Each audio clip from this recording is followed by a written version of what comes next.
Hello mga beshi, good morning. Ayan, 3:30 a.m. Ayan, Monday po today. Kaya maaga na naman tayo magising. Ayan, magluluto lang po tayo ng fried rice.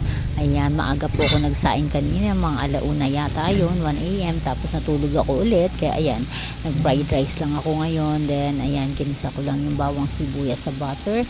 Ayan, meron po akong short beans, meron akong corn, meron akong carrots. Ayan, lagyan natin paminta, konting asin at saka konting betchin. Ayan mga besh, konti-konti lang. Ayan, tapos marami po akong paminta na nilagay.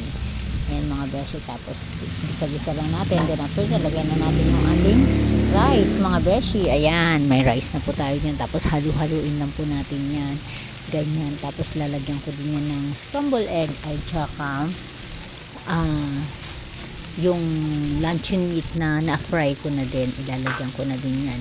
Yan na yung mga sahog ng aking fried rice. Ayan mga besh, yan lang ang aming pagkain today. Then magluluto lang din ako ng aking mga side niya, yung yan na, luto na yan. Tapos magluluto na lang ako ng tocino, pork tocino at saka ng chicken nuggets.